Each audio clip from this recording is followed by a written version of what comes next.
O Senhor colocou uma palavra no nosso coração a respeito da nossa identidade. Nós temos falado que esse ano vai ser o ano do romper e essa palavra que o Senhor tem colocado nos nossos corações, irmãos, sobre ano do romper, não é uma palavra de motivação, não é uma palavra de sabedoria ou de persuasão humana, mas é uma palavra que o Senhor liberou sobre as nossas vidas debaixo de oração, porque o ano passado nós fomos muito estruturados por Deus para viver essa nova estação ao longo desse ano. E eu creio que o Senhor tem feito e vai continuar fazendo grandes coisas, porque nós estamos vivendo sim a última hora. Nós estamos vivendo a última era, a última dispensação, a dispensação da graça. Nós estamos vendo a dispensação do Espírito Santo, aonde cada um de nós foi liberado sobre cada um de nós o poder de viver tudo aquilo que Jesus viveu e fazer obras ainda maiores. E a palavra que o Pai colocou no meu coração nessa noite foi João 4, a partir do versículo 3, Evangelho de São João, a respeito da mulher samaritana, Jesus e a mulher samaritana.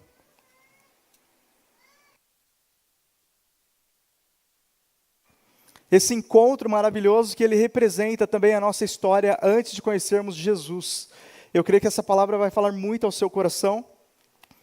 E a Bíblia diz que conhecereis a verdade e a verdade vos libertará. Se você puder encaminhar o link do culto hoje para alguns amigos, para familiares, no grupo da sua família, no grupo de alguns amigos, eu creio que essa palavra, porque a palavra do Senhor, ela fala por si, né? Então vai tocar muitos corações. Eu estou na versão ACF aqui, tá? Já vou lendo aqui, vocês podem acompanhar na tela e na sua Bíblia. João 4, do 3 ao 26. Eu vou ler direto e depois eu volto em alguns pontos principais aqui, tá? A Bíblia diz, deixou a Judéia e outra vez foi para Galiléia, e era-lhe necessário passar por Samaria. Foi, pois, a uma cidade chamada Sicar, junto da herdade que Jacó tinha dado a seu filho José, e estava ali a fonte de Jacó. Jesus, pois, cansado do caminho, assentou-se assim junto da fonte. Era isto quase a hora sexta.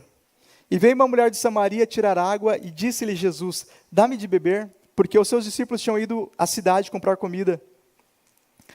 E disse-lhe, pois, a mulher samaritana, como sendo tu judeus, me pedes de beber a mim, que sou mulher samaritana? Porque os judeus não se comunicavam com os samaritanos. Jesus respondeu e disse-lhe, se tu conheceras o dom de Deus, e quem é o que te diz, dá-me de beber, tu lhe pedirias, e ele lhe daria água viva. E disse-lhe a mulher, Senhor, tu não tens com o que tirar, e o poço é fundo. Onde, pois, tem água viva? És tu maior que o nosso pai Jacó, que nos deu o poço, bebendo ele próprio dele, os seus filhos e o seu gado? Jesus respondeu e disse-lhe, qualquer que beber desta água tornará a ter sede, mas aquele que beber da água que eu lhe der, ele nunca terá sede, porque a água que eu lhe der se fará nele uma fonte de águas que salte para a vida eterna. Disse-lhe a mulher, Senhor, dá-me dessa água para que não mais tenha sede, e não venha aqui tirá-la. E disse-lhe Jesus, vai, chama o teu marido e vem cá. A mulher respondeu e disse, não tenho marido. Disse-lhe Jesus, disseste bem, não tenho marido porque tiveste 5 maridos, e o que agora tens não é teu marido. E isso disseste com verdade. E disse-lhe a mulher, Senhor, vejo que és profeta. Os nossos pais adoraram neste monte, e vós dizeis que é em Jerusalém o lugar onde se deve adorar. E disse-lhe Jesus, mulher, crê-me que a hora vem em que nem neste monte, nem em Jerusalém adorareis o Pai. Vós adorais o que não sabeis, nós adoramos o que sabemos, porque a salvação vem dos judeus.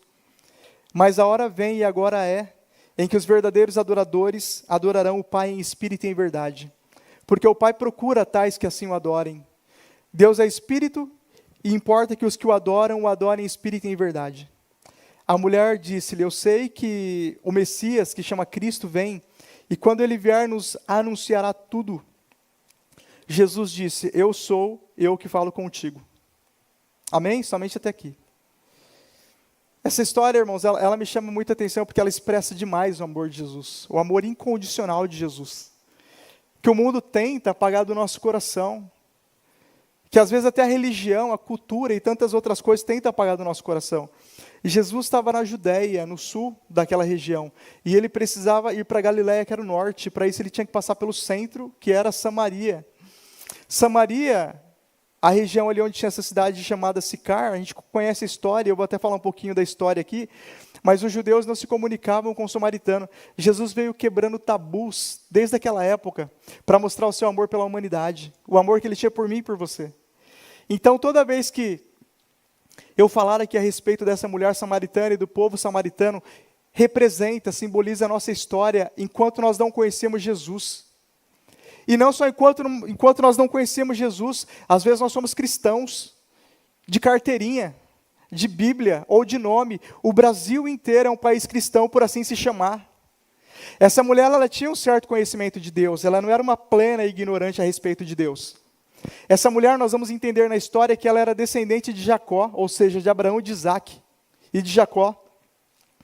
Ela estava junto ao poço que Jacó tinha cavado e tinha dado água para os seus filhos, para o seu gado e etc. Mas essa mulher, existia uma sede no coração dela, uma busca por algo mais e por algo maior, e que ela não entendia. E a conclusão desse texto, Jesus falando para ela, olha, o Pai procura verdadeiros adoradores. Essa parte me chama a atenção, porque o Senhor viu naquela mulher que não tinha marido, que já teve 5 maridos, e agora era amante de um homem. O Senhor viu naquela mulher que tinha uma casca de pecadora, um estigma e um rótulo de pecadora. O Senhor viu no coração dela uma verdadeira adoradora. O Senhor, como sempre, Ele não viu aquilo que os olhos veem, aquilo que os olhos julgam e aquilo que os olhos rotulam. O Senhor viu o que estava dentro do coração dela, a sede que havia na alma dela por algo maior e melhor.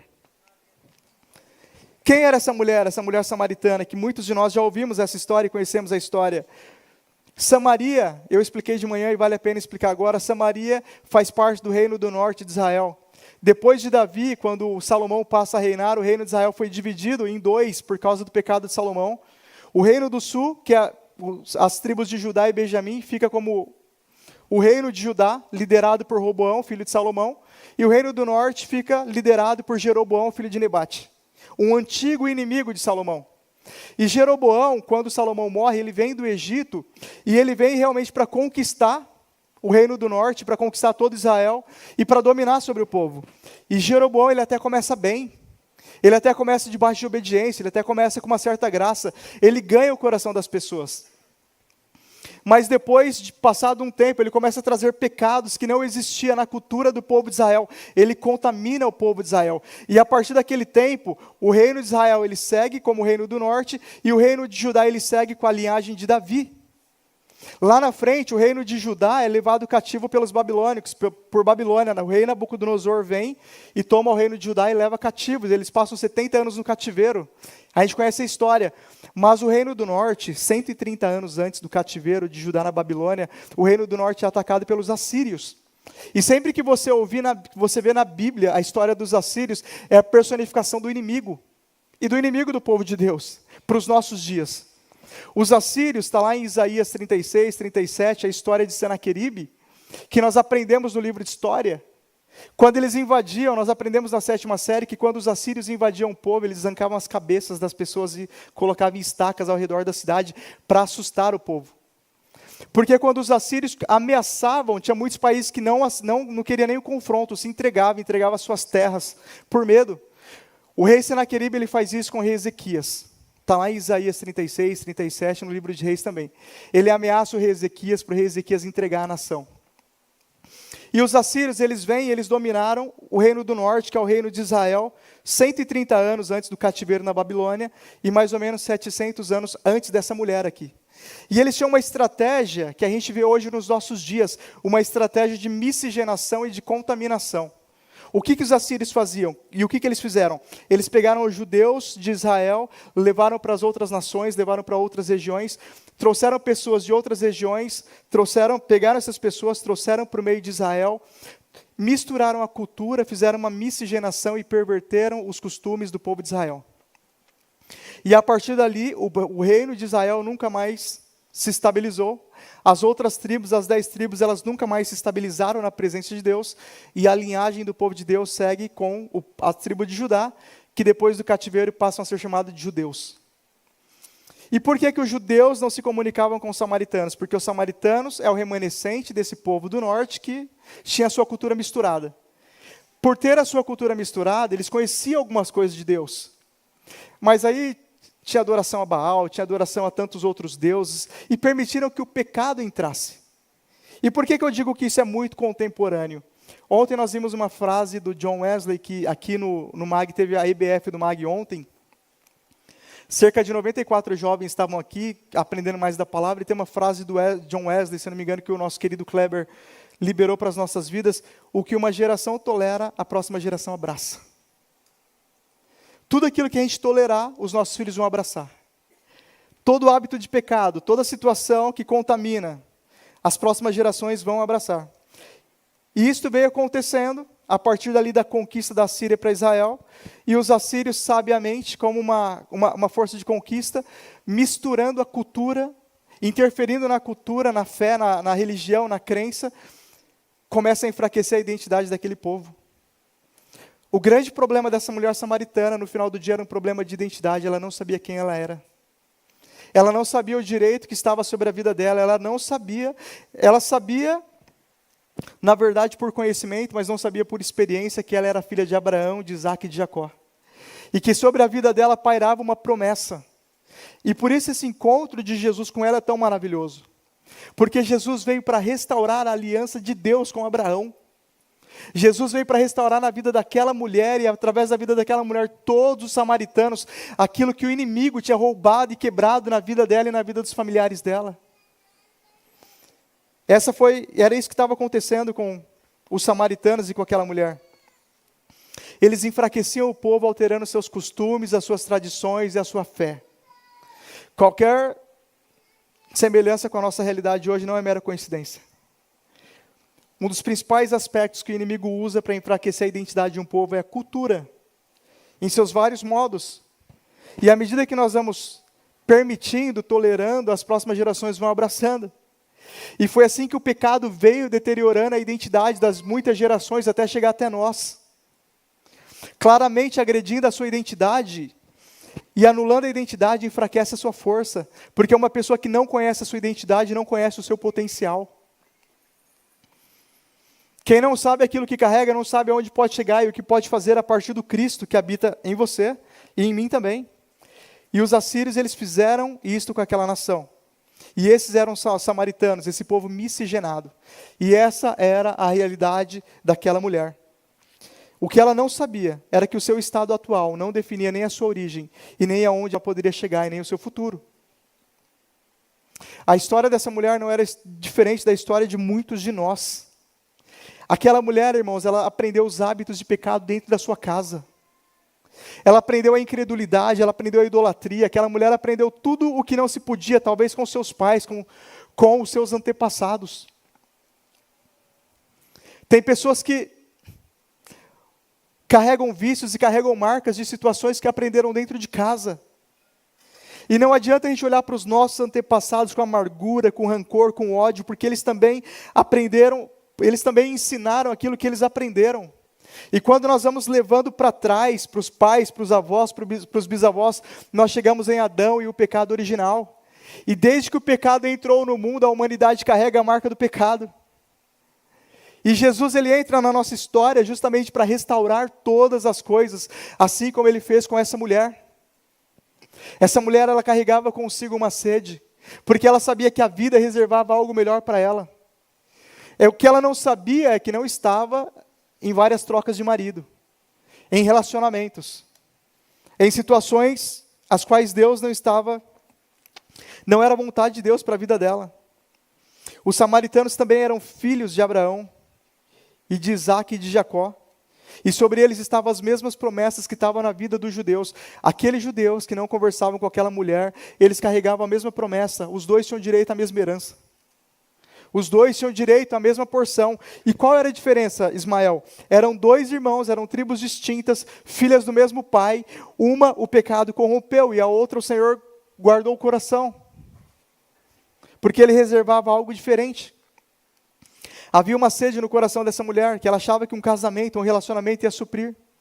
E ela não entendia que aquela sede, aquela busca que ela tinha no seu coração era a ausência de Deus. Ela sabia que precisava de alguma coisa, mas não sabia do quê. Vocês lembram que o pai procura os verdadeiros adoradores? Ela queria algo para adorar. Ela queria algo para contemplar. Ela achava que era um casamento. Pela sua distância de Deus, por haver passado várias gerações, sem que ela entendesse a verdade, ela nasceu e conviveu em um ambiente, em um lar distorcido. A nossa nação foi criada sobre um contexto distorcido. A nossa identidade como país foi criada sobre conceitos distorcidos. Até mesmo a base da religião do Brasil foi estabelecida sobre conceitos distorcidos. E que Jesus depois veio para restaurar todas as coisas, e Ele continua restaurando. O pecado que aquela mulher carregava consigo era a prática dos seus pais. Se a gente pega, está ali meu cunhado que é professor de história, vai me corrigir aqui, mas se a gente pega as diversas culturas, a cultura, por exemplo, dos fenícios, os fenícios tinham por cultura que as mulheres precisavam se prostituir pelo menos uma vez na vida e levar esse dinheiro para o templo, para o seu Deus. A Bíblia condena muito o sacrifício a Moloque nos vales do filho de Inom, que a gente lembra que Moloque era uma divindade pagã daquela região, aonde as pessoas pegavam seus filhos e queimavam vivo, e tem até hoje o vale de Inom, em Israel. Mas o ponto é, se a gente for entender a questão cultural que aquelas pessoas viviam naquela época, nesse tempo, nos tempos de Jesus e até mesmo um tempo antes, a gente vai ver que tinha muitas situações ali, hábitos de pecado, situações que vinham passando de geração para geração, por geração, adorações a divindades. Irmãos, isso é uma conversa que eu sempre tenho com meu cunhado. Algumas divindades, obviamente que a gente vê hoje, são manifestações do inimigo.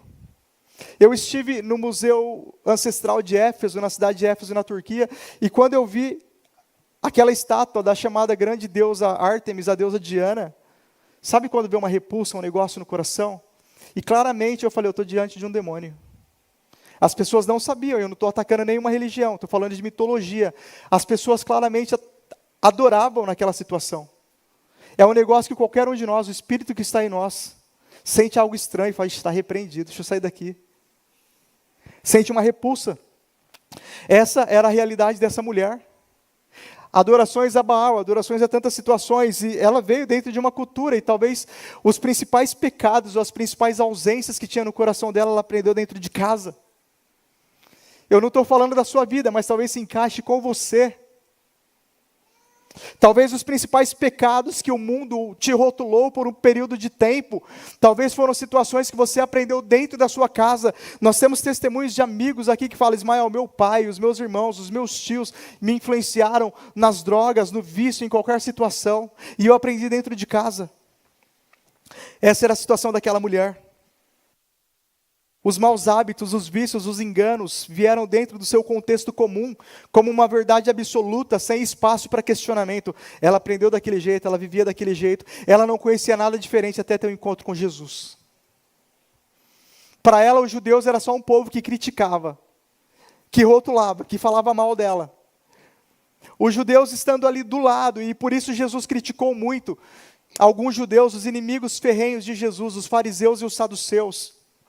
O problema dos fariseus não é pelo tanto que eles conheciam, o problema dos fariseus é porque, como Jesus diz, vocês nem entram no reino dos céus e nem deixam ninguém entrar, vocês conhecem, mas vocês não falam para ninguém, vocês não pregam para ninguém, vocês não convidam ninguém, vocês carregam uma liberdade, vocês sabem que existe perdão para os seus pecados, vocês sabem que existe uma nova esperança, vocês sabem que eu tirei vocês do reino das trevas e transportei vocês para o reino do Filho do meu amor, e vocês não falam isso para ninguém. Vocês não falam para ninguém que eu lanço todos os seus pecados no mar do esquecimento.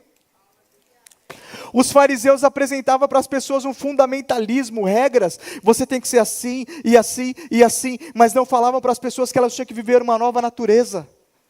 Que se elas nascessem de novo, e se elas aceitassem Jesus no fundo do seu coração, o Senhor Jesus as tornaria íntegras, como a Bíblia diz em Colossenses, e nós vamos ler daqui a pouco.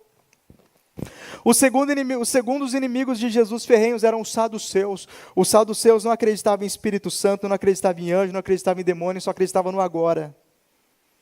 Então esse era o problema, e Jesus combatia com eles porque eles estavam do lado, mas não trazia ninguém. Ao invés de ir para o mundo, ao invés de ir para fora, levar o amor de Jesus, levar algo de bom, levar uma mensagem de esperança. Eles conheciam tudo, mas só colocavam sobre as pessoas peso e cargos e rótulos e julgamento. E crítica. A gente tem que tomar muito cuidado com o conhecimento, porque a água parada dá dengue. Se a gente não desembocar o conhecimento que Deus libera sobre nós na vida das pessoas, ajudando, abençoando, servindo, fazendo qualquer coisa por alguém, nós vamos virar legalistas, críticos. Aquelas pessoas, está todo mundo errado. Todo mundo é pecador, ninguém faz nada direito. E ao invés de apresentar esse amor que Jesus apresentou para a mulher samaritana, nós vamos apresentar uma religiosidade fria. Uma religiosidade romana que não salva, que não leva ninguém para Cristo. E não o evangelho vivo que promove transformação de vida. Ismael, como que eu falo isso? Eu não sei falar, eu não conheço a Bíblia, você só precisa fazer o bem por onde você passar.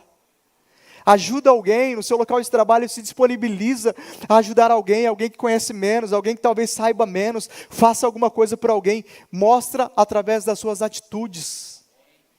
Como Francisco de Assis falava, pregue todos os dias e quando necessário use palavras. Amigos, se vocês falarem no seu local de trabalho, se você parar para algumas pessoas e perguntar como você está, você vai ouvir tanto problema, tanta situação. Tantas pessoas como essa mulher samaritana, dentro da sua casa, no meio da sua família, precisando daquilo que você carrega. Jesus. Essa é a nossa realidade, e essa mulher ela passou a vida sem uma perspectiva espiritual, que havia possibilidade para uma coisa diferente para ela, e que ela poderia acessar. Todo mundo conhece a Deus e todo mundo teme a Deus. Se você for numa cadeia, as pessoas ali que rouba, que mata, vai falar, não, Deus em primeiro lugar, Deus me defenda, Deus te abençoe. De fato as pessoas conhecem. De fato as pessoas talvez estudaram desde pequeno sobre Deus, conhecem a história da Arca de Noé, conhecem a história de Jonas na barriga da baleia. Ismael não era baleia, era um grande peixe. A gente aprendeu como baleia, vai o que for. As pessoas, a história da mulher samaritana as pessoas conhecem. A história de Davi e Golias, do pãozinho. Você vai em qualquer criança, em qualquer lugar. O Senhor Jesus, Ele convida mais do que esse conhecimento superficial que a nossa nação tem. Ele nos convida para uma experiência íntima, pessoal. Não somente de ouvir falar, mas de andar com Ele, de viver essas verdades. Salvação, perdão, recomeço. Amor, alegria, completude, temperança. Vida familiar restaurada, vida livre de vícios, ansiedade, paz de espírito, e tantas verdades que ela não estava enxergando, ela carregava consigo, irmãos, a falta de paz. E ela achava que um casamento ia trazer a paz que ela precisava. Você já falou para algum amigo doente que Jesus cura? Ou para algum amigo que está debaixo de vícios que Jesus liberta? E que a presença dele cura e restaure e promove todas as coisas? Era isso que essa mulher precisava. Algumas águas, então ela estava ali provando de muitas águas, porque por não enxergar essas verdades, o mundo tenta saciar a nossa sede com imoralidade sexual, dinheiro, ganância, violência, relacionamentos tóxicos e prejudiciais, vícios e a falsa alegria do prazer imediato e dos relacionamentos superficiais. Irmãos, às vezes a gente tenta preencher essa alegria fazendo coisas que a gente não quer para provar algo para alguém que nem gosta da gente. Jesus nos liberta da necessidade de provar qualquer coisa para alguém. Você não precisa provar nada para ninguém. Você não precisa se prejudicar o seu corpo para impressionar ninguém. Você é livre. Você tem Cristo em você. Mas algumas dessas águas, eu falei de águas ruins, mas algumas dessas águas parecem legítimas. Você entende quando eu estou falando de sede? Eu estou falando de sede da alma. E quando eu estou falando de águas, estou falando daquilo que a gente acha que vai nos preencher. Algumas dessas águas parecem legítimas. A família, a carreira profissional, as amizades. Algumas que são socialmente aceitas e têm o seu lugar na nossa vida. E precisa ter o seu lugar na nossa vida. Mas que nenhuma delas preenche o espaço no nosso espírito que só a presença de Deus pode preencher. O Senhor quer que você tenha uma carreira abençoada. Uma família abençoada, uma carreira próspera e um ministério frutífero. Tudo isso Deus tem para você. Mas a principal água que Ele quer que você tenha é o Espírito dEle em você. A paz que excede todo entendimento. Existem pessoas que falam, Ismael, o meu pecado é trabalhar demais. É isso mesmo, é um pecado. Você está tentando esconder alguma coisa, você está tentando provar o que para alguém? Todo excesso aponta para uma falta, para uma escassez, para uma ausência. Você não precisa abrir mão da sua família, abrir mão do seu tempo com Deus. Para nada disso, todo excesso aponta para uma ausência. E com base nesse entendimento, você pode ajudar muitas pessoas. Quando vocês verem as pessoas se desequilibrando para um lado, pode saber que ali existe ausência de alguma situação. Então, mesmo estas águas que parecem legítimas, a gente precisa entender que elas não preenchem o nosso coração. Elas não promovem a paz que nós buscamos. Quando você se casa com alguém, você não casa para ser feliz. Você é feliz e casa para cumprir um propósito. Não busque nenhuma pessoa a paz que só Jesus pode preencher. Você vai colocar um peso sobre a sua família, sobre o seu casamento, que você não vai suportar. Nós casamos, nós namoramos, nós temos uma família para nós fazermos as pessoas felizes, porque nós somos abençoados e vamos abençoar alguém. Não coloca sobre a sua esposa, sobre o seu marido, no seu casamento esse peso, porque ele não pode fazer aquilo que só o Espírito Santo pode fazer. Mas existia Jesus nessa história, aquele que vos fala, como diz no versículo 10. Você pode colocar o versículo 10, por gentileza, para a gente ler juntos aqui? Ali? Amanda. Versículo 10, Amanda. João 4, o versículo 10. Jesus respondeu e disse-lhe: se tu conheceras o dom de Deus e quem é o que te diz, dá-me de beber, tu lhe pedirias e ele daria água viva. Jesus sabia que existia naquela mulher uma cegueira espiritual.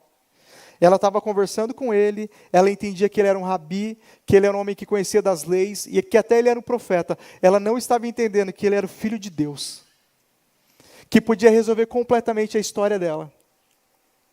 Lembra que eu dei o exemplo do Brasil? Que muitas pessoas presas tatuam no corpo Jesus. Muitas pessoas vivendo debaixo de julgos que Deus não tem para ela. Coloca na placa do carro, coloca no adesivo no carro, eu amo Jesus. Isso é maravilhoso. Mas se essa pessoa entendesse o poder desse nome, quem é essa pessoa, quem é Jesus, e o que ele pode fazer na sua história, e o que ele já fez na sua história, e o que significa o sacrifício da cruz.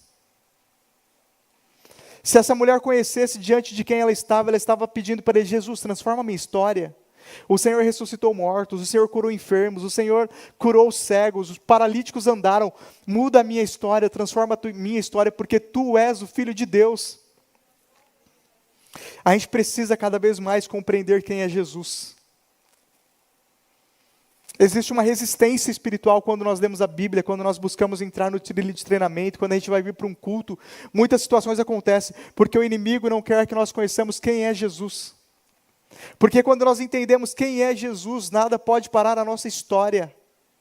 Não existe limites para o que Deus pode fazer na sua vida.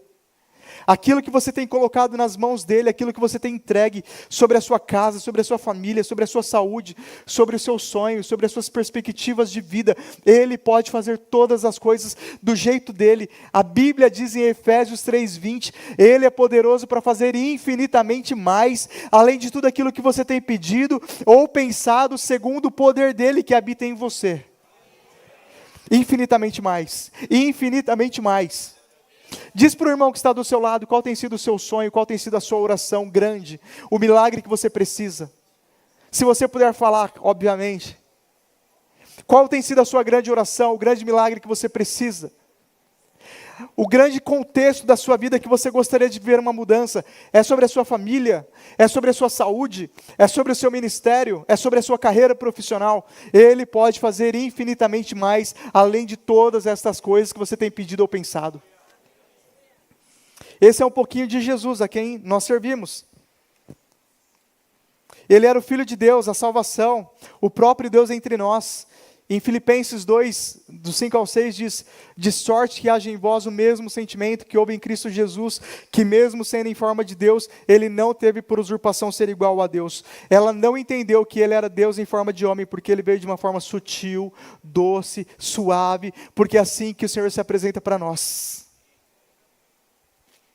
Ela esperava que o céu se abrisse, que viesse anjos, que quando o Messias, porque ela vai falando com ele, lembra que nós lemos: Senhor, disse que haveria um Messias, que haveria de vir. Jesus falou: estou trocando ideia com você, eu sou esse Messias.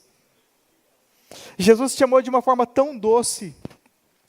Às vezes Jesus nos chama através de um convite de um amigo, que vai mudar a nossa vida, a nossa forma de pensar, o nosso estilo de vida. Que a partir do momento que você aceitar, Jesus vai entrar na tua casa e vai colocar todas as coisas em ordem. E o inimigo ele não vai ter poder para acessar mais nenhuma área da sua vida. Aquela mulher samaritana, ela estava sendo roubada por anos, nos seus relacionamentos, nos seus sonhos, nos seus propósitos. A partir do dia que ela teve um encontro com Jesus, Satanás perdeu todo o acesso à vida dela. Mas ele nos chama de uma forma tão doce, porque o Espírito ele é tão educado. O inimigo é invasivo, o inimigo é como a Síria. Já chega derrubando tudo, já chega estraçalhando, chega fazendo uma ruaça. O Espírito ele bate na porta e ele fala: eu posso entrar? Eu gostaria de estar com você. Lembra de João, de Jesus falando para Zaqueu? Zaqueu, desce depressa, porque hoje eu quero pousar na sua casa. Eu gostaria de dormir na sua casa. Eu gostaria de ter um tempo de mesa com você. Eu gostaria de me revelar a você como Deus. Às vezes através de uma canção. Às vezes lendo a Bíblia. O Senhor ele se revela a nós. Às vezes você estava na sua casa e decidiu vir para a igreja. O Espírito soprou no teu coração. Vai para a igreja hoje. Ele quer se revelar a você. E por essa sutileza e por essa simplicidade, aquela mulher não reconheceu que era Deus falando com ela. Deus nos chamando para um novo tempo. Irmãos, quantas pessoas aqui acreditaram que 2026, você sente, você não sabe de onde vem, mas você sente no seu coração que esse ano vai ser melhor. Você não sabe de onde vem isto. Esse ano vai ser melhor. Eu não sei porquê, eu não sei o que vai acontecer, não sei se o Brasil vai ganhar a Copa, nós vamos assistir o jogo da Copa aqui, vem todo mundo junto, amém? Não sei se o Brasil vai ganhar, não sei quem vai ganhar as eleições, não quero nem saber. Nós declaramos que o teu trono está acima de todo trono, de todo principado. Pode acontecer o que for, vamos aplaudir ao nome de Jesus? Não estou preocupado, irmãos. Só não gostaria de um 7-1. Eu e meus colegas ali, a gente trabalha numa empresa alemã. E a gente ouviu bastante piadas, né? O resto, eu não estou preocupado. O reino de Deus, o governo, o domínio de Deus está acima de todas as coisas. Deus usa quem Ele quer. Irmãos, Deus usou Faraó para abençoar o povo de Israel quando desceu para o Egito. E depois usou o Faraó para abençoar o povo de Israel quando saiu do Egito. E o Faraó que perseguiu ficou pelo meio do caminho. O Deus que você serve está acima de todo reino e de todo governo. Você não precisa se preocupar com a macroeconomia, você não precisa se preocupar com a vertente política. Só vai acontecer o que Deus permitir que aconteça, tá? Vou te dar uma dica, não briga no grupo da família esse ano, pelo lado A, pelo lado B, não arruma confusão na internet, tá? Não xinga ninguém esse ano, fica tranquilo. Nós estamos no alto, acima, elevado, nas regiões celestiais, amém? Não arruma confusão, não. Se o pessoal quiser caminhar, caminha. Quem quiser orar, ora, e está tudo certo. Se for para bater panela, a gente bate panela também. Amém? Está tudo certo. O reino de Deus, o governo de Deus está acima de todo o contexto, humanamente falando. Deus usa quem Ele quer, irmãos. Não existe nenhum governo, nenhum principado que Deus não permita. Nós vamos fazer a nossa parte, amém? Com diligência, pesquisar, procurar, vamos fazer a nossa parte. Tudo está no controle das mãos do Pai. Mas Jesus foi aquele que veio para cumprir a palavra e dar àquela mulher o direito, a sua herança perdida. Lembra que ela era filha de Abraão. Ela falou, olha, o nosso pai Jacó, ela sabia que ela era filha, ela sabia que em algum momento da história, Deus tinha prometido algo de bom para a vida dela. Talvez você foi criança, talvez quando você era pequeno, você foi um dia numa igreja, alguém algum dia bateu na porta da sua casa, te entregou um folhetinho falando de Deus para você. E naquele dia, uma semente foi plantada no seu coração, e você entendeu que Deus tinha algo melhor para a sua vida, mas não sabia o quê. Era assim que estava o coração daquela mulher, ela sabia que Deus tinha algo melhor, mas ela não conseguia entender o quê. E essa impressão que você tem no seu coração de que esse ano vai ser melhor, na sua carreira profissional, na sua família, no nosso país, essa impressão que vem no seu coração é o Espírito te encorajando e te animando. É o Espírito Santo falando que Ele está no controle de todas as coisas, te convidando para mais perto. Não foi em vão que esse convite para hoje do Dia do Amigo surgiu na sua vida, não foi aleatório, foi o Espírito Santo. Deixa eu contar um segredo para vocês. O nome de muitos de vocês está naquela urna ali, ó. Vocês estão vendo aquela urna ali no canto? O nome de muitos de vocês estão ali, nós estamos orando e jejuando pela sua vida. Para que venha essa impressão no seu coração de que esse ano vai ser melhor, e você vai passar a lutar ao longo desse ano por algo melhor. E vai acontecer na sua vida. Então é o Espírito falando de uma forma muito educada e muito gentil ao seu coração que Ele te ama. E que Ele quer fazer morada no seu coração.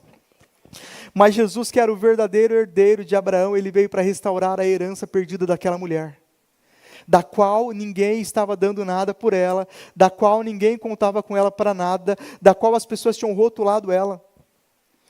Ele não veio para julgar as fraquezas do caráter daquela mulher, ele veio para oferecer uma nova vida a partir daquele ponto. Quando Jesus entrou na nossa história, quando nós tivemos um encontro com Jesus, ele não veio para julgar as fraquezas do nosso caráter.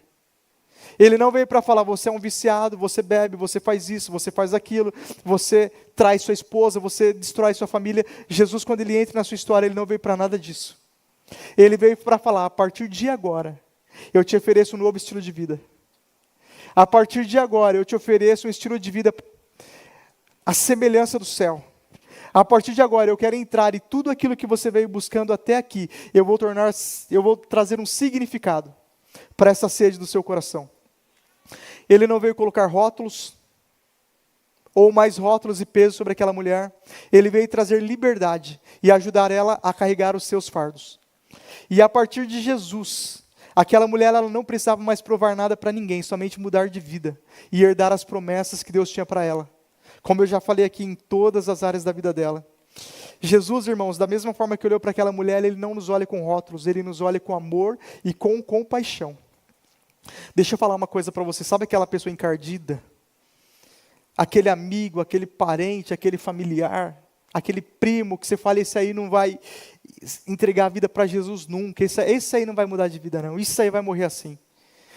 É essa pessoa que Jesus está buscando.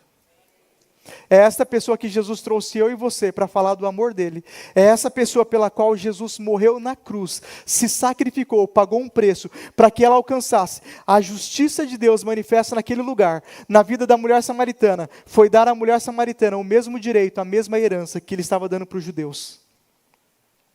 A justiça de Deus na terra é nós darmos para as pessoas das quais nós não damos nada e não valorizamos o direito à mesma herança e acessar as mesmas promessas das quais nós temos o direito. Quando você evangeliza, quando você fala do amor de Deus para um pecador, você está praticando justiça de Deus. Você está dando direito para ela de encontrar algo melhor. E foi exatamente isso o que Jesus fez na vida dessa mulher. Não julgou, não criticou, ouviu ela sem questionar. Ele não foi negligente, ele não foi conivente com os pecados, ele tratou. Ele entrou no cerne da questão, ele falou, mulher, vai buscar o teu marido. E ela falou, Jesus, eu não tenho marido. Jesus falou, você não tem mesmo. Você já teve 5 e hoje você está vivendo uma vida como amante de um homem. A despeito de tudo isso, Jesus continuou conversando, mostrou quem ele era e ofereceu para aquela mulher uma mudança de vida. Ofereceu para aquela mulher, só o fato de Jesus estar conversando com aquela mulher. Amigos, isso é muito sério. Cristo habita na minha vida e Cristo habita na sua vida. Nós somos representantes de Jesus aqui na terra hoje, discípulos de Jesus. Existem pessoas que estão esperando que você tire esse olhar de julgamento e olhar de crítica e vai conversar com ela. Empatia. Entender a necessidade, entender a dor, entender o problema. De pessoas que julgam, o mundo está cheio. Não precisa da igreja para julgar, para rotular e para colocar títulos e rótulos em cima de ninguém. O Senhor Jesus, ele levantou uma igreja que olha para o pecador como irmão, com amor e com compaixão. O amor que tudo espera, que tudo suporta, que tudo crê. Jesus pode contar com você para isto? Jesus pode contar com você para continuar insistindo naquele que aos seus olhos não tem mais jeito? Será que Jesus pode contar com você para mais uma oração sobre a vida daquelas pessoas que precisam ter um encontro com Ele, para que você libere sobre Ele aquilo que você carrega, essa paz, essa plenitude, essa alegria e a convicção de que quando tudo isso acabar, você vai para o céu? Jesus pode contar com você? Se Jesus falar hoje aqui, olha, eu quero ganhar São Bernardo para mim, eu quero ganhar São Bernardo para Jesus, Ele pode contar com você para pagar o preço que nós declaramos aqui nesta canção? Eu gastarei minha vida para te coroar. Jesus pode contar com você para viver essa realidade? Você não precisa largar tudo que você tem, tudo que você é e se tornar um eremita. Você só precisa mostrar o Cristo que habita em você por onde você passar. Eu já falei aqui, na sua família tem pessoas como uma mulher samaritana, buscando por algo. Aquela pessoa que está batendo na porta dos vícios, das situações que você ou que nós olhamos com o olhar de julgamento, ela está procurando Jesus. Sabe aquelas pessoas que eu falei aqui, que queimavam seus filhos para Moloque, no Vale de Inom? Elas estavam procurando por paz. Sabe as pessoas que procuram tantas, sabe as pessoas que se autoflagelam? Elas estão procurando por paz, por redenção, por remissão dos seus pecados, por perdão. Eu e você temos para oferecer, e o Senhor Jesus nos conta com isto. Mas a gente precisa ter a capacidade de amar como Jesus amou. Não com julgamento. De ouvir as piores histórias. E falar, olha, encardido, Jesus morreu por você também, tá? Ouvir as piores histórias e não julgar e crer. Tive um colega muito tempo atrás, talvez eu já falei isso aqui para alguns de nós. Ele falava para mim, eu nunca vou ser crente. E falava mal dos crentes e não sei o quê. E eu falava para ele, você vai ser pastor, tem mais de 20 anos. E tinha uma época da vida dele que ele se drogava, fazia muitas coisas. E tinha uma época da vida dele que ele tinha 5 amantes. E eu falava para ele, tomara que o marido de alguém pega você e te dá uma surra. Que eu nunca gostei de coisas erradas, eu espero que... Aí ele falou, Ismael, você deseja o meu mal, você quer que eu morra? Eu falei, matar não, só tomar uma surra para você aprender. Jesus trabalhou na vida dele, irmãos. Levou ele para várias situações, passou por vales, por N situações, até o dia que ele teve encontro com Deus. E ele se converteu, aceitou Jesus, e já tem mais de 10 anos que ele é pastor. Porque é assim que Deus faz, Ele promove uma mudança de vida. E alguns amigos falaram para mim, Ismael, eu não acredito na transformação de vida dele. Você é crente desde que você nasceu, você crê em Jesus, você está aqui, ele, né, bagunçou, fez tudo o que queria, agora quer pagar um de santinho na igreja. Eu falei, eu acredito mais no amor dele do que no meu, sabe por quê? Porque a Bíblia diz que quanto maior é a dívida perdoada, maior é a gratidão. Eu nunca vou conseguir amar como ele ama, porque ele sabe de onde Deus tirou ele. Ele sabe o que Deus fez na vida dele, a obra que Deus fez na vida dele. A obra que Deus fez na vida do apóstolo Paulo, por exemplo. Estou caminhando para o encerramento aqui, irmãos. A partir de Jesus, aquela mulher pôde ressignificar todo o seu passado. O Evangelho de Cristo, a palavra de Deus, ela não diz respeito de onde nós viemos, mas para onde nós vamos, aonde nós vamos chegar. Quando nós entregamos a nossa vida para Jesus, isso não diz respeito ao nosso passado, o que fizemos, o que deixamos de fazer. Existem situações que socialmente nós vamos ter que tratar, humanamente nós vamos ter que tratar, mas o Senhor Jesus espiritualmente Ele encerra, através do perdão, toda a nossa dívida espiritual, e espiritualmente nós não vamos ser mais cobrados de nada, porque nós estamos perdoados. Isto tudo para mostrar que nós não fomos longe o bastante, nenhuma distância é grande o suficiente para que o amor de Deus, para nos afastar do amor de Deus, e que o amor de Deus não possa nos alcançar. Não existe nenhum pecado aqui na terra que pode nos afastar e nos esconder do amor de Deus, que pode nos ausentar desse amor. Ele não considera o nosso passado, Ele nos dá uma nova oportunidade a partir de hoje. E para encerrar aqui eu queria falar já falei daquele que estava diante dela, mas a água que Ele tem para oferecer. No versículo 14, Jesus fala, mas aquele que beber da água que eu lhe der nunca mais terá sede, porque a água que eu lhe der se fará nele uma fonte de águas que salte para a vida eterna. A água que Ele tem para nos oferecer é a sua presença e o seu Espírito, que promove uma cura verdadeira nos nossos corações, que ressignifica a nossa história, que corrige as intenções do nosso coração e redefine todas as nossas prioridades. A partir do momento que nós recebemos, que nós sentimos, que nós vivemos, que nós decidimos entregar a nossa vida a essa presença bendita, toda a nossa história ela é ressignificada. O Senhor muda as nossas prioridades. Aquilo que a gente achava que era importante não é mais importante. E Ele vai colocando cada coisa no seu lugar. A Bíblia diz o seguinte, apresente o Senhor os seus caminhos, coloque o Senhor nos seus caminhos e Ele endireitará as tuas veredas. O Senhor te trouxe aqui nesta noite porque Ele te ama tanto, que Ele quer endireitar todas as tuas veredas. Ele quer endireitar todos os teus caminhos. Todas as áreas da sua vida, onde houve qualquer situação, Ele quer colocar na rota, Ele quer alinhar, e a partir daqui Ele quer te apresentar um novo estilo de vida, a imagem e a semelhança como discípulo de Jesus. Ele quer endireitar todos os seus caminhos, todas as suas veredas. O amor que tudo espera, que tudo suporta, que tudo crê. A mesma água que transformou Pedro, que transformou o apóstolo Paulo de perseguidor da igreja, a discípulo de Jesus, é a água que está liberada sobre a mim e sobre a sua vida. E nesse mesmo versículo ele afirma que agora, nós transformados por essa verdade, seremos uma fonte de água viva. Ele não quer só mudar a sua história. Ele quer fazer de você um testemunho vivo. Ele quer falar de você: eu pecava e hoje eu não peco mais, eu mentia e hoje eu não minto mais, eu adulterava e hoje eu não adultero mais, eu roubava e hoje eu não roubo mais. Mas você está preso, mas tudo bem, mas eu roubava e hoje eu não roubo mais. Eu mentia e hoje eu não minto mais, eu enganava e hoje eu não engano mais. Eu humilhava, eu ofendia e hoje eu não faço isso mais. Eu fazia diversas situações das quais eu não faço mais. Ele não quer só mudar a sua história, Ele quer transformar a sua história num testemunho. Num testemunho para as pessoas verem: olha, se Deus fez na vida do Ismael, pode fazer na minha. Se Deus transformou a vida do Ismael esse cenário, Deus pode fazer isso na minha. Aquela mulher, ela começou a se tornar uma fonte de águas vivas, porque ela saiu da onde ela estava. Ela foi até a cidade, ela contou para as pessoas o que Jesus fez na vida dela, ela trouxe todo mundo para Jesus, e Jesus começou a mudar a história de toda Samaria. E Jesus liberou sobre Samaria as promessas que só Ele poderia liberar. A promessa original, para aquele povo viver em sua presença. E como você pode fazer isso no seu dia a dia hoje? Tudo que sair de você vai jorrar para a vida. Só vai sair coisa boa de você. Cada palavra, cada conselho, cada pensamento, cada oração, cada encorajamento carregam consigo o poder transformador de um novo nascimento, de uma nova vida. Você vai ser a pessoa da qual tudo que você falar vai ser para a bênção, vai ser para a vida, vai ser para ajudar alguém. Eu quero declarar nesta noite, no nome de Jesus, que dos seus lábios não vai a partir de hoje sair mais nenhuma palavra de morte, nenhuma palavra de maldição, nenhuma palavra de incredulidade.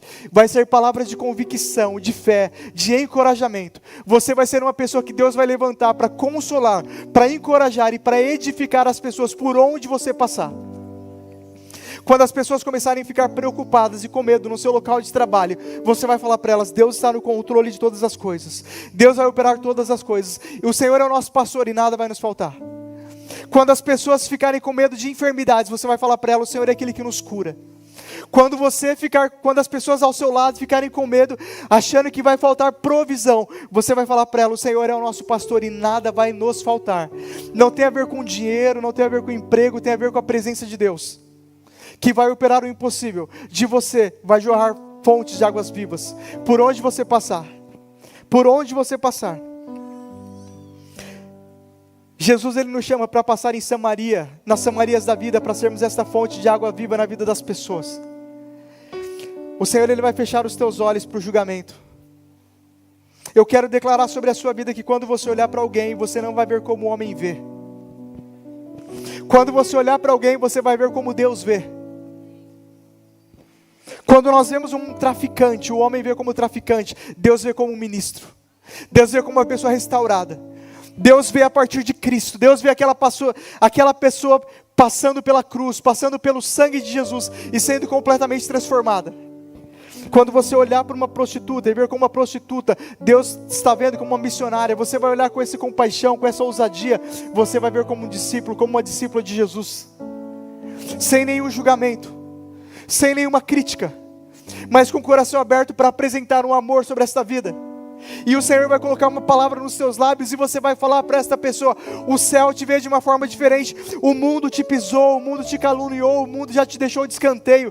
Para o mundo você já é samaritana, você já é Samaria, você já é imprestável, o mundo não quer nem falar com você. Mas para Deus você é filho. Para Deus você é filha. E o interessante do filho é que o filho tem lugar na mesa. O filho tem lugar na mesa.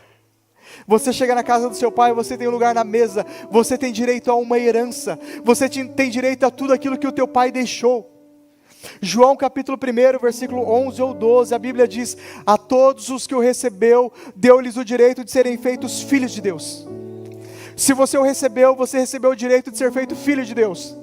Ele não olha para o seu passado, Ele não coloca nenhuma condicionante. A única condicionante que Ele coloca ali: se você o recebeu. Se você o recebeu, você vai viver esta verdade. A partir do sangue de Jesus, Ele nos convida para passar pelas Samarias da nossa geração, ir aonde ninguém quer ir e fazer aquilo que ninguém está fazendo, para apresentar Jesus para todo aquele que tem sede, para abençoar as pessoas e não amaldiçoar. Dos seus lábios não vai sair nenhuma palavra de crítica. Você não vai criticar o seu chefe, você não vai criticar o seu trabalho, você não vai criticar os seus irmãos, Você não vai criticar o seu governo. Você vai orar, você vai abençoar, você vai liberar a bênção. Você vai declarar um novo tempo. E se você tiver a oportunidade, você vai falar de Jesus. E as coisas boas vão acontecer. Para isto, a primeira coisa que o Senhor Jesus precisou restaurar naquela mulher foi a identidade dela. Foi falar para ela, foi fazer ela sentir e perceber, ainda que não com palavras: mulher, você é filha de Abraão. Existe uma promessa liberada sobre a sua vida, sem julgamento, sem rótulos, com amor e com compaixão. Jesus, ele não foi conivente com aquele pecado, e ele falou para ela: mulher, você é filha de Abraão, e existe uma promessa sobre as suas vidas. O nosso desafio é quando a gente olhar por alguém que o mundo não dá nada, a gente olhar para essas pessoas e falarem: eis aí um filho de Abraão. Tem um barzinho perto da minha casa lá, irmãos, que de domingo à noite ele fica cheio. Eu falo: aí, Jesus, nossas ovelhas tudo aí, ó, fumando, fazendo tanta coisa aí, Jesus. E eu oro e falo: vai vir tudo para Cristo no nome de Jesus. Vai vir tudo para Jesus. Nós não precisamos criticar, nós não precisamos, para isso o mundo já faz, a religiosidade já faz. O Senhor Jesus, ele chamou a sua igreja restaurada, ciente da sua identidade. Lembra como eu comecei essa história? Os assírios atacaram a identidade daquela mulher, daquele povo, para eles não saberem quem eles eram, quem era o pai deles e o que eles carregavam. O pai deles era o Jeová Sabaote, o Senhor dos exércitos que luta as nossas guerras. O pai deles era o pai daquela mulher, o Deus daquela mulher era o Jeová Rafá, aquele que cura. Era Sidequenu Yavé, a nossa bandeira, a nossa justiça. Era Jeová Jireh, o Deus provedor de todas as coisas. O inimigo cegou muitas pessoas para não reconhecerem quem era o nosso Deus, quem era o nosso Pai, qual é a nossa filiação nobre. Tem muitas pessoas que são como Mefibosete. Mefibosete, neto de Saul, filho de Jonatas. A gente conhece a história de Saul e de Davi. Ele nasceu na nobreza, ele cresceu na nobreza, mas assim como essa mulher samaritana, as situações da vida o levaram para longe. As situações da vida distanciaram ele de tudo aquilo que era bom. Quando você olhar para uma pessoa, olha que ela nasceu em uma linhagem nobre, Deus formou ela com perfeição. Os cenários da vida levou ela para uma situação distante. Naquela situação distante ela foi aproveitada, ela foi abusada, ela foi caluniada, ela foi enganada. Naquela situação distante ela foi salteada, ela foi espancada pelas situações da vida. Agora Jesus levantou você para ir até Samaria, dos corações das pessoas, e para trazer essas pessoas de volta para o centro da promessa. Primeiro ele fez em você. Primeiro ele restaurou a sua identidade de filho. Você já percebeu que Deus está colocando em ordem todas as áreas da sua vida? Ele entrou no seu casamento, na sua família, ele começou a falar: filho não é assim, filho não é daquele jeito. Ele está tocando na sua saúde, ele está te dando força, está te dando vigor, ele está trazendo paz para o seu coração, ele já te libertou de muitas coisas e vai te libertar de muito mais. Ele está fazendo reconhecer quem você é, para a partir de então ele pegar você e levar para esses lugares, e você, através de uma identidade restaurada, vai levar esse mesmo amor. Você vai ser uma fonte de águas vivas, a partir de uma identidade restaurada. Eu queria passar um vídeo de 2 minutos, que fala um pouco a respeito de identidade. Efésios capítulo 1. Fala a respeito de quem nós somos. Obrigado, Paula. Obrigado, amigos. As luzes vão se apagar, esse vídeo tem um áudio.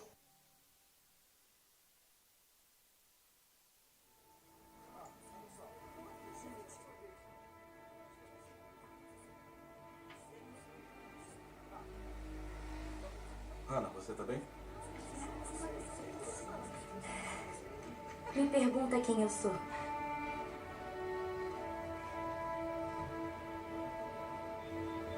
Me pergunta quem eu sou. Quem é a Hannah Scott? Eu fui criada por Deus. Ele me projetou. Então eu não sou um erro.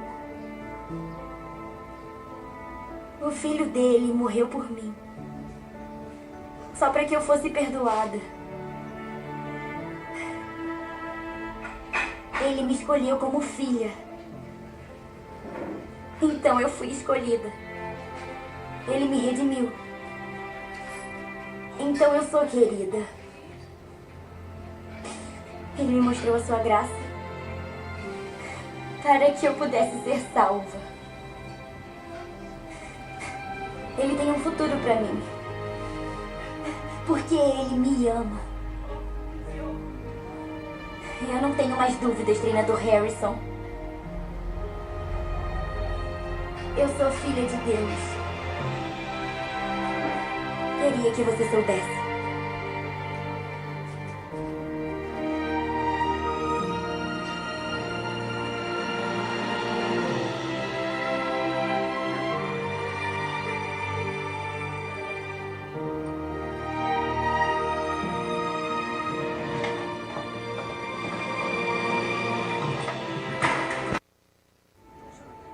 Bem, somente até aí.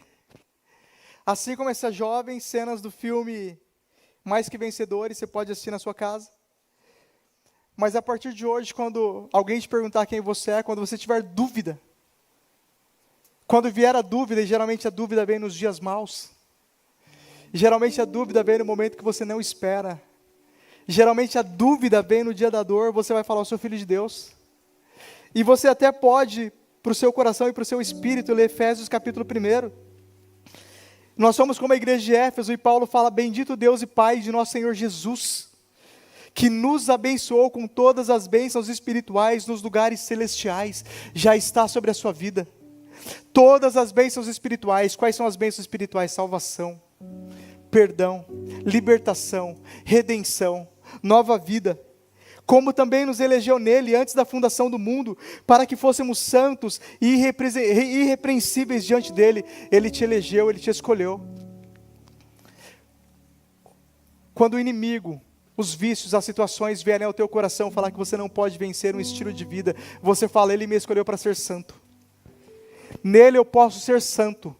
Santo, santo, santo como ele é santo. Livre de todas as armadilhas do inimigo. E nos predestinou para filhos de adoção por Jesus Cristo para si mesmo, segundo o beneplácito da sua vontade, para o louvor da glória de sua graça, pela qual nos fez agradáveis em ensino amado. E você pode falar: eu sou agradável a Deus. Já passou pelo teu coração em algum momento: Deus não gosta de mim? Não é possível que eu passe por tanta situação. Eu acho que Deus não gosta de mim. Aquela famosa frase: será que eu taquei pedra na cruz? Quem é que já pensou isso, já falou isso alguma vez? Será que eu taquei? Só eu falei isso, irmão? Eu já pensei: será que eu taquei pedra na cruz? Eu não conhecia a minha identidade, que eu sou agradável a Deus. Não taquei pedra na cruz não, Deus me ama. Deus ama você, Ele tem algo de bom para a sua vida. Que Ele fez abundar para conosco em toda sabedoria e prudência. Ele fez abundar em nossas vidas toda sabedoria e toda prudência. Não existe nenhuma limitação para o agir de Deus na sua vida. Descobrindo-nos o mistério da sua vontade, segundo o seu beneplácito que propuser em si mesmo, de tornar a congregar em Cristo todas as coisas, na dispensação da plenitude dos tempos. Nele, digo, em quem também fomos feitos herança, havendo sido predestinados conforme o propósito daquele que faz todas as coisas, segundo o conselho da sua vontade. Não me pergunta porque Deus me ama. Não me pergunte porque Deus te ama, é segundo o conselho da sua vontade. Mas Ele te ama sobre todas as coisas, e Ele te predestinou para viver essa realidade, seja lá o que você estiver vivendo. Eu quero declarar para você que Samaria não é o teu lugar, samaritano não é a sua identidade é filho e herdeiro, e hoje Jesus Ele te convida para perto. Nele diga em quem nós somos feitos herança, com o fim de sermos para o louvor da sua glória, nós os que primeiro esperamos em Cristo, em quem também vós estáis, depois que ouvistes a palavra da verdade, o evangelho da vossa salvação, e tendo nele também crido, fostes selados com o Espírito Santo da promessa.